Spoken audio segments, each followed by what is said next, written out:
जय श्री कृष्ण। राग द्वेष के वश में न होकर क्या करना चाहिए और क्या नहीं करना चाहिए, इसका उत्तर भगवान भगवत गीता के 3 अध्याय के श्लोक 35 में देते हैं। श्रेयान् स्वधर्मो विगुणः परमार्थात्मा तस्वनुष्ठितात् स्वधर्मे निधनम् श्रेयः परधर्मो भयावह। अच्छी तरह आचरण में लाए हुए दूसरों के धर्म से गुणों की कमी वाला अपना धर्म श्रेष्ठ है। अपने धर्म में तो मरना भी कल्याणकारक है और दूसरे का धर्म भय को देने वाला है। श्रेयान् स्वधर्मो विगुणः परधर्मार्थ स्वनुष्ठितात्, इसका अर्थ है अन्य वर्ण आश्रम आदि का धर्म यानी कि कर्तव्य बाहर से देखने में गुण संपन्न लगता है, उसके पालन में भी सुगमता हो, पालन करने में भी मन भी लगता हो, धन वैभव सुख सुविधा मान बड़ाई आदि भी मिलती हो और जीवन भर सुख आराम से भी रह सकते हो, तो भी उस पर धर्म का पालन अपने लिए विहित न होने से परिणाम में भय यानी कि दुख को देने वाला है। इसके विपरीत अपने वर्ण आश्रम आदि का धर्म बाहर से देखने में गुणों की कमी वाला हो, उसके पालन में भी कठिनाई हो, पालन करने में मन न लगता हो, धन वैभव सुख सुविधा मान बड़ाई भी ना मिलती हो और उसका पालन करने में जीवन भर कष्ट भी सहना पड़ता हो, तो भी उस धर्म का निष्काम भाव से पालन करना परिणाम में कल्याण करने वाला है। इसलिए मनुष्य को किसी भी स्थिति में अपने धर्म का त्याग नहीं करना चाहिए। प्रत्युत निष्काम निर्मम और अनासक्त होकर स्वधर्म का ही पालन करना चाहिए। मनुष्य के लिए स्वधर्म का पालन स्वाभाविक है, सहज है। मनुष्य का जन्म कर्मों के अनुसार होता है और जन्म के अनुसार भगवान ने कर्म के नियत किए हैं। अतः अपने अपने नियत कर्मों का पालन करने से मनुष्य कर्म बंधन से मुक्त हो जाता है, अर्थात उसका कल्याण हो जाता है। अतः दोषयुक्त दिखने पर भी नियत कर्म अर्थात स्वधर्म का त्याग नहीं करना चाहिए। अर्जुन युद्ध करने की अपेक्षा भिक्षा का अन्न खाकर जीवन निर्वाह करने को श्रेष्ठ समझते हैं, परंतु यहाँ अर्जुन को भगवान यह समझाते हैं कि भिक्षा के अन्न से जीवन निर्वाह करना भिक्षु के लिए स्वधर्म होते हुए भी तेरे लिए परधर्म है, क्योंकि तू गृहस्थ क्षत्रिय है, भिक्षुक नहीं।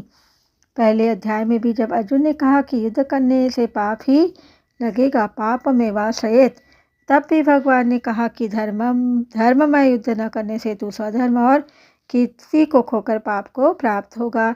फिर भगवान ने बताया कि जय पराजय लाभ हानि और सुख दुख को समान समझकर युद्ध करने से अर्थात राग द्वेष से रहित होकर अपने कर्तव्य का पालन करने से पाप नहीं लगता। आगे 18वें अध्याय में भी भगवान ने यही बात कही है कि स्वभाव नियत स्वधर्म रूप कर्तव्य को करता हुआ मनुष्य पाप को प्राप्त नहीं होता। तात्पर्य यह है कि स्वधर्म के पालन में राग द्वेष नहीं रहने से भी पाप लगता है, अन्यथा नहीं।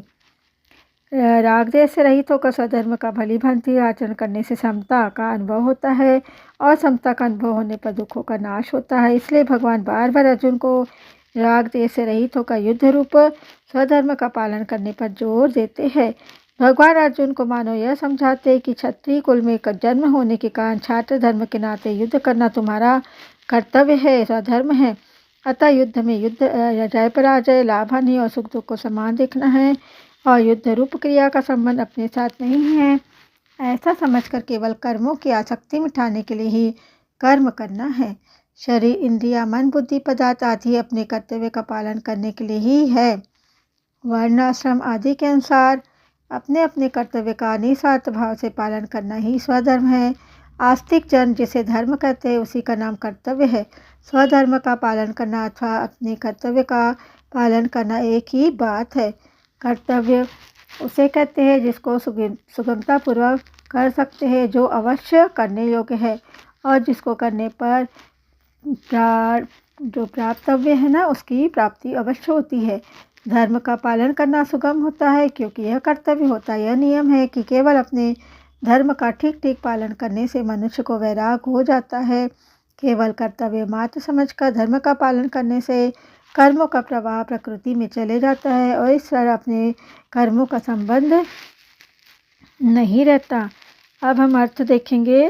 स्वधर्मे निधनम श्रेय, मतलब स्वधर्म पालन में यदि सदा सुख आराम धन संपत्ति मान बड़ाई आदर सत्कार आदि ही मिलते तो वर्तमान में धर्मात्माओं की टोलियाँ देखने में आती, परंतु स्वधर्म का पालन सुख अथवा दुख को देखकर नहीं किया जाता, प्रत्युत भगवान अथवा शास्त्र की आज्ञा को देखकर निष्काम भाव से किया जाता है।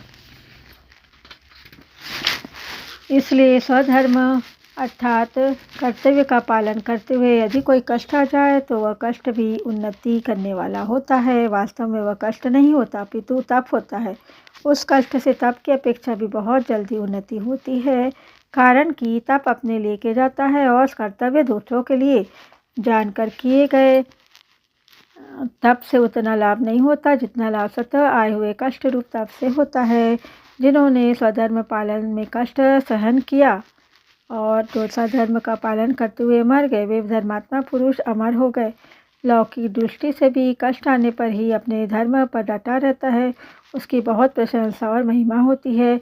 जैसे देश को स्वतंत्र बनाने के लिए जिन पुरुषों ने कष्ट सहे बार बार जेल गए और फांसी पर लटकाए गए, उनकी आज भी बहुत प्रशंसा और महिमा होती है। इसके विपरीत बुरे कर्म करके जेल जाने वालों की सब जगह निंदा होती है। इसका अर्थ यह है कि निष्काम भावपूर्वक अपने धर्म का पालन करते हुए कष्ट आ जाए अथवा मृत्यु भी हो जाए तो भी उससे लोक में प्रशंसा और परलोक में कल्याण ही होता है। स्वधर्म का पालन करने वाले मनुष्य की दृष्टि धर्म पर रहती है। धर्म पर दृष्टि रहने से उसका धर्म के साथ संबंध रहता है। अतः धर्म पालन करते हुए यदि मृत्यु भी हो जाए तो उसका उद्धार हो जाता है। परधर्मो भयावह मतलब यद्यपि परधर्म का पालन वर्तमान में सुगम दिखता है, तथापि परिणाम में वह सिद्धांत से भयावह होता है। यदि मनुष्य स्वार्थ भाव का त्याग करके परहित के लिए स्वधर्म का पालन करे तो उसके लिए कहीं कोई भय नहीं है। अब हम आगे देखेंगे। अर्थ थोड़ा सा बचा है कि स्वभाव नियतम कर्म कुर्वन्नाप्नोति किल्बिषम् मतलब शूरवीरता पूर्वक युद्ध करना क्षत्रिय का स्वाभाविक कर्म होने से इसमें पाप दिखते हुए भी वास्तविक पाप नहीं होता। सामान्य धर्म के सिवाय दूसरे का स्वाभाविक कर्म भयावह है, क्योंकि उसका आचरण शास्त्र निषिद्ध और दूसरों की जीविका को छीनने वाला है। दूसरे का धर्म भयावह इसलिए है कि उसका पालन करने से पाप लगता है और वह स्थान विशेष तथा योनि विशेष नरक रूप को भय देने वाला होता है। इसलिए भगवान अर्जुन से मानो यह कहते हैं कि भिक्षा के अन्न से जीवन निर्वाह करना दूसरों की जीविका का हरण करने वाला तथा क्षत्रिय के लिए निषिद्ध होने के कारण तेरे लिए श्रेयस्कर नहीं है, प्रत्युत तेरे लिए युद्ध रूप से सतह प्राप्त स्वाभाविक कर्म का पालन ही श्रेयस्कर है। इस शोक का परिशिष्ट भाव है साधक जन्म और कर्म के अनुसार स्व को अर्थात अपने को जो मानता है उसका धर्म कर्तव्य उसके लिए स्वधर्म है और जो उसके लिए निषिद्ध है वह परधर्म है। जैसे साधक अपने को किसी वर्ण और आश्रम का मानता है तो उस वर्ण और आश्रम का धर्म उसके लिए स्वधर्म है। वह अपने को विद्यार्थी या अध्यापक मानता है तो पढ़ना या पढ़ाना उसके लिए स्वधर्म है। वह अपने को सेवक जिज्ञासु या भक्त मानता है तो सेवा जिज्ञासा या भक्ति उसके लिए स्वधर्म है।